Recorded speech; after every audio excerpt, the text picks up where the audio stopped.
श्री कृष्ण कन्हैया लाल की जय। श्री निजानंद स्वामी की, श्री प्राणनाथ प्यारे की। महामत देखे विवेक सो, हक वस्त्र और भूषण, सब अंग शोभा अंग की, जो दिल रुआए रोशन। ज्यों दिल रुआए रोशन। श्री कृष्ण कन्हैया लाल की।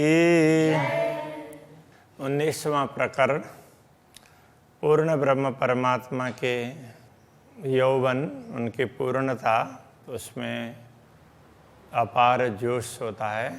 तो उस जोश का और उसके साथ में उनका मुखारविंद, और मुखारविंद के साथ साथ में बीड़ा, और उस समय के कैसा दिखाई देता है ऐसी छवि, उनका विवरण इस प्रकरण के अंतर्गत दिया गया है।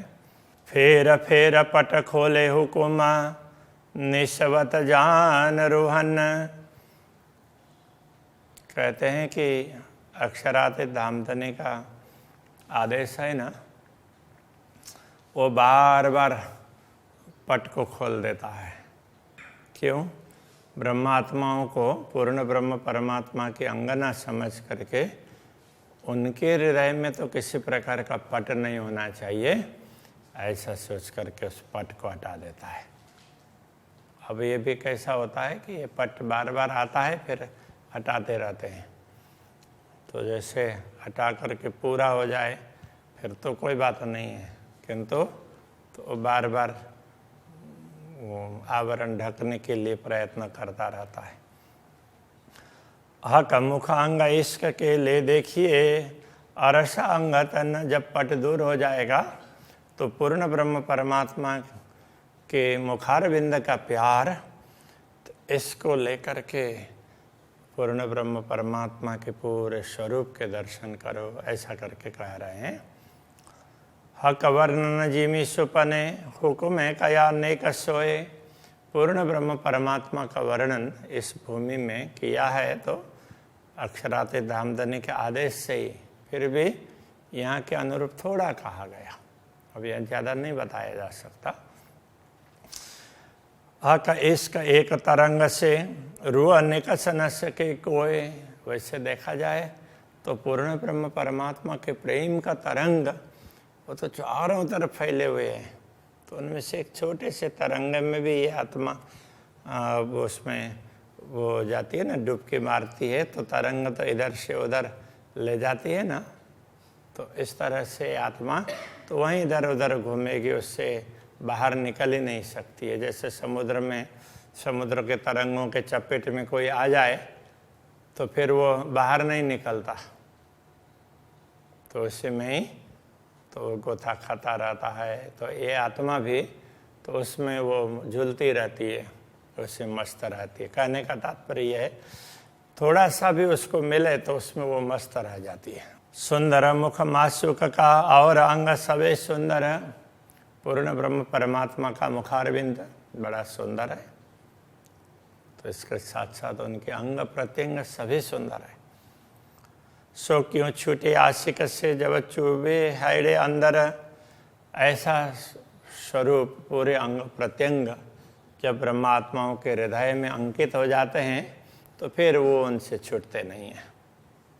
क्यों कहूँ मुख की सलू की। पूर्ण ब्रह्म परमात्मा के मुखमंडल की सुंदरता का क्या वर्णन करें।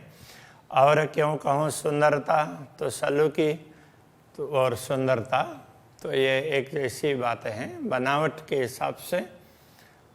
तो उसमें वो ये सलू की ऐसा कहा, वो भी सुंदरता ही है। उसकी क्या बात बताएं। ए आशिक जाने माशुक की, जिन घट लगे ए घाय। अनुरागिणी आत्मा ही पूर्ण ब्रह्म परमात्मा के स्वरूप को समझ सकती है कि जिनके हृदय में उनके विरह की पीड़ा है, उस वो चोट पहुंची हुई है, वही इस बात को समझ सकती है और वही दर्शन के लिए लालायित होती है, बाकी हर कोई नहीं हो पाता है। मुख चौक सलू की क्यों कहूँ, कछु जाने रूह के नयन। पूर्ण ब्रह्म परमात्मा के मुखमंडल की सुंदरता को कैसे बताएं? तो ब्रह्मात्माएं थोड़ा बहुत जानती है, तो कभी उनके नयनों को जानती है, क्योंकि उनके नेत्रों से कभी कभी उनको इशारे का ख्याल होता है। ये सुख सोई जान ही जाको हक करे स्वामी सैन। तो ब्रह्मात्मा, वही ब्रह्मात्मा इस सुख को समझ सकती है जब पूर्ण ब्रह्म परमात्मा, तो ब्रह्मात्मा देख रही है तो वो देख करके उन आँखों से कुछ इशारे करते हैं, संकेत करते हैं, आँखों से कुछ समझाना चाहते हैं। तो वो ब्रह्मात्मा जो इस बात को समझ सकती है, वही इस रहस्य को जान सकती है। सुख पाइए देखे हरवटी, मुखला लाल अधूर। तो अब मुखमंडल में क्या है? हरवटी ये चिबुक नीचे का भाग है, और फिर ये लांक गहराई है, फिर अधरोष्ट है, फिर ऊपर का ओष्ठ है, अंदर मुखारबिंद, अंदर दंतावली, जिह्वा वगैरह, तो ये सब है, फिर नाक वगैरह। तो ये ना एक एक, तो उसमें क्या है कि बड़े सुंदर है। दंत, जिह्वा, बीच तंबोला, और दांतों के और जिह्वा के बीच में तंबोल, तो तांबुल का बीड़ा लिया हुआ है। मुख बोलत मीठी मधुरा। उस समय वो बोलते हैं तो थोड़ा सा स्वर अलग से निकलता है, तो अलग प्रकार का माधुर्य उसमें दिखाई देता है। मुख मुदे अधूरा बोलता। तो मुख को, अब वो तांबुल को पकड़ने के लिए मुख को तो बंद करके फिर बोलते हैं, एक तरफ का ही वो ओठ चलता हो ऐसा लगता है। वाणी प्रेम रसाला। तो वाणी बड़ी प्रेम रस से परिपूर्ण होती है। आशिक को छवि चुभ रही। अनुरागिणी आत्मा के हृदय में तो ये छवि अंकित हो जाती है। जानो हाइडे निश दिन भाल। तो ये छवि अंकित हो जाएगी तो रात दिन उनको ये इसके दर्शन के लिए तो ये बात हृदय में चुभती रहती है, कब दर्शन होंगे दोबारा, कब दर्शन होंगे, वही चाहना बनी रहती है। शहुर कीजिए का अंग रंग, कई तरंग लाल उज्ज्वल। जब पूर्ण ब्रह्म परमात्मा के मुखारविंद को और मुखारविंद में मुखमंडल के दर्शन करते हैं तो उनके अलग अलग अंग, उसमें अब क्या है, कई तरंग लाल उज्ज्वल। तो उज्ज्वल मुखारविंद है और उसमें लालिमा भी है, तो उसकी तरंगें दिखाई देगी। देत गौर सुख सलू की। ये गौर वर्ण को देख करके और उसके सुंदरता को देख करके शोभा क्यों कहूँ बिना मिसल। तो अब उनके लिए तो उदाहरण ही दिया नहीं जा सकता है, तो ऐसी शोभा को क्या बताएं, कैसे बताएं, क्योंकि दूसरा ऐसा कुछ हो तो उदाहरण दिया जा सके ना। तो ये ऐसी सुंदर शोभा है तो उसका उदाहरण भी दिया नहीं जा सकता, तो उसको बताएं कैसे। हक मुख थे बोले वचन। पूर्ण ब्रह्म परमात्मा अपने मुखारविंद से वचन जब बोलते हैं, स्वर मीठा निकलता, मधुर स्वर निकलता है।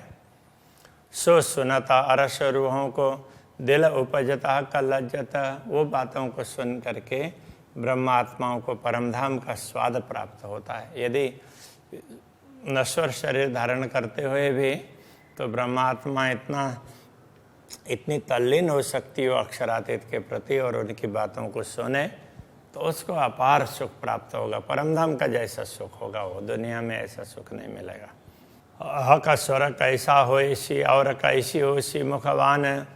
तो अनुरागिणी आत्मा के हृदय में क्या हो बना रहता है, अक्षरातीत धामधनी के मुखारविंद का स्वर कैसा होगा और उनके मुखारविंद की मधुर वाणी कैसी होगी, ये जानना चाहती, सुनना चाहती। सुख बातें क्यों कहूँ रसना। तो ये रसना से उनसे प्राप्त होने वाले सुख की बात क्या करें। चाहे दिल सुनने सुभाना। तो ये दिल है तो वो पूर्ण ब्रह्म परमात्मा की वाणी को सुनने के लिए हमेशा लालायित रहता है। हक नेक नयन मनोरथ हो तरु सुख अपार। जब पूर्ण ब्रह्म परमात्मा अपने ब्रह्मात्माओं के प्रति दृष्टिपात करते हैं तो जरा सतिरछी दृष्टि करके दृष्टिपात करते हैं, हो तरु सुख अपार, तो उस समय ब्रह्मात्मा को अपार सुख प्राप्त होता है। तो बात कहे सुखा कके सो क्यों कहूँ सुख सुमारा। तो पूर्ण ब्रह्म परमात्मा से प्राप्त होने वाले सुखों की बात तभी कही जा सकती है, सो क्यों कहूँ सुख सुमारा। तो उनका कोई पारावार हो ना, सुमार हो तो ही, उसका कोई पारावार ही नहीं है, इसलिए उसको बताया भी नहीं जा सकता है, ऐसा कहना चाह रहा है। एक रोम रोम हक अंग के सब सुख के अम्बारा। तो पूर्ण ब्रह्म परमात्मा के एक एक रोम, उससे भी सुख ही सुख टपकता है, सुखों का अंबार है, खजाना है पूरा सुखों का, जिसको उसको क्या बोलेंगे, बहुत बड़ी राशि है सुख की। तो सुख स्वरूप नख शिकल हों, तो ऐसे सुख स्वरूप पूर्ण ब्रह्म परमात्मा का नख से लेकर के शिखा पर्यंत सारे अंगों का उसमें विचार करना हो तो रूहें कहा करे दिल विचार। तो ये ब्रह्मात्मा अपने दिल में क्या विचार कर पाएगी, पूरा तो विचार भी नहीं हो सकता है। तो जिसको देखा और उसी में मस्त हो जाते हैं।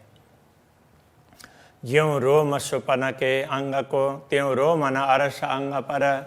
तो जैसे स्वप्न का शरीर है उनमें रोम होता है, तो परमधाम के शरीर में ऐसे रोम नहीं होते हैं। सब अंग इश्क वास्ते रोम रोम कहे यों करा। तो उसमें पूरे अंग में प्रेम भरा हुआ होता है, ये समझाने के लिए रोम रोम की बात कही गई है। वास्तव में ऐसे रोम नहीं होते हैं, तो उसके लिए कहना पड़ेगा कोस कोस में ऐसा, वो भी कोस भी ऐसे अलग अलग नहीं होंगे, लेकिन दुनिया के हिसाब से ऐसे बताना पड़ता है। तो पूरे शरीर में प्रेम छाया हुआ है, तो उसके लिए क्या बताया जाए। तो दुनिया में तो यही शब्द है, इसलिए कहते हैं। वैसे परमधाम में वो रोम नहीं होते हैं। अरस पशु या जानवर रोम हो तिना अंग। परमधाम में पशु या पशु पक्षी उनके रोम होते हैं, उनके अंगों में। रोम न रूहों अंग पर रूहों अंग जानो अरस नंग। ब्रह्मात्माओं के अंगों में तो रोम नहीं होते हैं, और उनका अंग तो ऐसा समझना जैसे कोई रत्न हो, रत्न के हो। और आगे कहेंगे रत्न भी वैसे नहीं है, वो तो अलग ही वस्तु है। तो जैसे ये रत्न में कहीं खड्डे उड्डे नहीं होंगे, सारा एक जैसा होता है ना, ऐसे ब्रह्मात्माओं का शरीर इस प्रकार का बड़ा सुंदर होता है। जबेर पैदा जीमी से यूँ अर्श में पैदा न होता। जैसे भूमि में अलग अलग स्थानों में, इस दुनिया में तो अलग अलग स्थानों से रत्न पैदा होते हैं ना, तो ऐसे परमधाम में कहीं से रत्न पैदा होते हो ऐसा नहीं है। वो कहाँ से है, वो श्री राज्य के अंगों से है, ये कहते हैं। एक खूबी हका जहूर की, ये तो सब श्री राज्य के स्वरूप के प्रकाश की खूबी है, विशेषता है। सो लिए खड़ी सदा ज्योत, वो हमेशा उसमें प्रकाश ही होता है, चिन्मय प्रकाश होता है श्री राज्य के स्वरूप में। तो उसकी ही ये विशेषता है, उसी से रत्न वगैरह लगते हैं। या को नंग निमुना ना दीजिए अरस रोहें वायदत। तो परमधाम की आत्माएं वो तो पूर्ण ब्रह्म परमात्मा के अद्वैत स्वरूप है, उनके अंग से भिन्न नहीं है, इसलिए उनके लिए किसी रत्न का उपमा देना भी ठीक नहीं है। तो अब क्यों दिया जा रहा है, इन्हें मिसाल न कोई ला गई, इनके लिए दूसरा कोई उदाहरण लगता ही नहीं है इनके लिए। जाकी हका आदि जात अनश्वत, जिनका जो पूर्ण ब्रह्म परमात्मा के अंग ही हैं, तो उनसे अलग है ही नहीं, इसलिए उनके लिए तो रत्न का उदाहरण देना वो भी ठीक नहीं होता है, उनके लिए ऐसा कोई उदाहरण लगता ही नहीं है। जो देव निमुना अरस का तो रो लगत न कोई बात। यदि परमधाम के किसी किसी भी वस्तु का उदाहरण देते हैं तो भी ब्रह्मात्माओं को उनके लिए ब्रह्मात्माओं के समान वो नहीं हो सकते, क्योंकि ब्रह्मात्माओं के अंग से वो सब है, परम धाम है। रुए अंग हादि अंग का जाता। देखो ब्रह्मात्माएं तो श्री श्यामा जी के अंग स्वरूपा है और श्री श्यामा जी पूर्ण ब्रह्म परमात्मा की अंग स्वरूपा है, तो उनको परमधाम के दूसरे दृश्यों का उदाहरण नहीं दिया जा सकता, उनको तो श्यामा जी और राज्य का ही उदाहरण दिया जा सकता है, तो उधर से संबंधित है। तीर्थ छाड़ने का जो मुशक्कत, अब वो बता दिया कि कैसे समझना चाहिए, तो अब तो उनके स्वरूप की सुंदरता की बात कर रहे हैं। तीर्थ छाड़ने का जो मुखशत सो डार मार डारत मुतलक, तो तिरछी दृष्टि करके श्री राज्य जब मुस्कुराते हैं तो ब्रह्मात्मा तो उनके प्रेम में ओतप्रोत हो जाती है, तो मानो वो घायल हो गई हो, उनको दूसरा कुछ दिखता ही नहीं है, बस उसी में वो मस्त हो जाएंगे। जो कदी सनमुख होए यौं रूह सो, तो क्यों जीवे रुआ आशिक। यदि यही स्वरूप ब्रह्मात्मा को हमेशा दिखने लग जाए सम्मुख में, तो क्यों जीवे रुआ आशिक, तो अनुरागिणी आत्मा तो कैसे वो उसमें जी पाएगी। तो ये दुनिया के लिए कह रहे हैं, तो शरीर कैसे धारण कर पाएगी। ऐसे स्वरूप के दर्शन कर लिया तो परमधाम की आत्मा है वो भी प्रेम में ओतप्रोत हो जाती है, तो फिर ये आत्मा तो कैसे जी पाएगी, उसको तो ये शरीर धारण ही नहीं कर पाएगी, छोड़ करके अपने मूल में जागृत हो जाएगी, ये कहना चाह रहे हैं। आशिक अटके सब अंगों देख देख रूप सलूक, अनुरागिणी आत्मा पूर्ण ब्रह्म परमात्मा के रूप की सुंदरता देख कर करके जिन जिन अंगों को देखती है बस उसी में उनकी दृष्टि स्थिर हो जाती है। फिर अक्षराते धामधनी चाहते हैं, फिर दूसरा अंग दिखाते हैं, बाकी जो देखा उसी में वो मस्त हो जाएंगे। ये नेक अंग के सुख में रुआ हो जाता टूका टूका, किसी एक अंग के छोटे से एक अंग के सुख में ही तो ब्रह्म आत्मा तो उसी में टूक टूक हो जाती है, तो उसी से ओतप्रोत हो जाती है, उसी प्रेम में मस्त हो जाती है। सब अंग देखे रस भरे प्रेम के सुख पूर्ण, सारे अंग ये रस से परिपूर्ण है, पूर्ण ब्रह्म परमात्मा के ऐसे ही दिखते हैं। प्रेम के सुख पूर्ण, वो प्रेम सुख से पूर्ण है, प्रेम ही प्रेम भरा हुआ है। रुआ सोई जाने जो देखई ए पीवत रस मोमिन, तो जो इन दृश्यों को देख सकती है वही आत्मा इस रहस्य को समझ सकती है। तो ब्रह्मात्मा तो इसी रस को पीती रहती है, इसी प्रेम रस को, और मस्त रहती है। गौर गाल मुख उज्ज्वल, तो अक्षरातीत धामधनी का मुखार बिंद बड़ा उज्ज्वल है, गाल है बड़े गौर है। माए गहरी लाल कले, और मुखार बिंद में भी अदरुष्ट और उसमें भी वो गहरी लालक, मतलब ये केवल उसमें नहीं पूरे मुखमंडल में लालिमा है, तो कहीं अब ओष्ठ में गहरी होगी, गाल में थोड़ी गहरी होगी, बाकी मूल में दूसरी जगह पर थोड़ा कम, इस तरह से नहीं बड़ी सुंदर होगी। ये जुवा सुख शोभा क्यों कहे, हक अंग अरस अंग हक के, तो ये जिह्वा तो पूर्ण ब्रह्म परमात्मा के परमधाम के स्वरूप के अंगों का वर्णन कैसे कर पाएगी, उस सुख को क्या बता पाएगी, बता ही नहीं सकती है। रूह आशिक जिना अंग अटकी, अनुरागिणी आत्मा अक्षरातीत धामधनी के स्वरूप को देखते हुए जिन अंगों में अटक जाती है, छूटा तनाई क्यों कर, उससे वो हट नहीं सकती, तो उसमें वो देखते देखते वो उसमें खो जाती है, ये कहने का तात्पर्य है। एक किसी बातों आशिक सो अंग मासुक जुदे ना होए, किसी भी प्रकार से कितना भी प्रयत्न करें, ब्रह्मात्मा किसी भी प्रकार से प्रयत्न करें तो भी जो अंग देख रही है तो उससे वो छूटता नहीं है। जब अक्षरातीत चाहते हैं तभी दूसरा अंग दिखा देते हैं, फिर उसको दूसरा दिखाई देता है, ये कहना चाहते हैं। जेते अंग माशूक के रूह आशिक रहे तिन माहे। तो पूर्ण ब्रह्म परमात्मा के जो भी अंग हैं, जितने अंग हैं, तो ब्रह्मात्मा एक एक करके उसी में खोई हुई रहती है। रूह आशिक और कहो नाटी के अनुरागिणी आत्मा की दृष्टि दूसरे स्थान पर तो कहीं टिकती नहीं है। उसको कहीं भी कुछ भी दृश्य देखें, दुनिया में अच्छा से अच्छा देखें तो भी उससे उसको संतोष नहीं होता है। अपने अंग में भी नाई, वो अपने अंग में भी उसको संतोष नहीं होगा। वो तो हमेशा राज्य के ही अंगों का दर्शन करना चाहती है। तो ये प्रेम है, तभी इनको अनुरागिणी आत्मा कहा है। तो ऐसे अक्षरातीत धामधनी का सुंदर स्वरूप है, खास करके मुखारविंद, उसकी बात कर रहे हैं। अभी के प्रसंग को यही रखते हैं। श्री कृष्ण कन्हैया लाल की।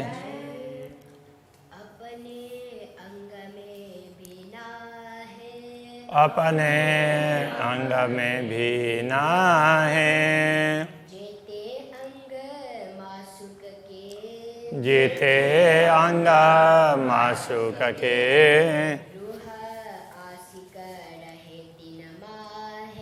रूह आशिक रहे तिन माहे।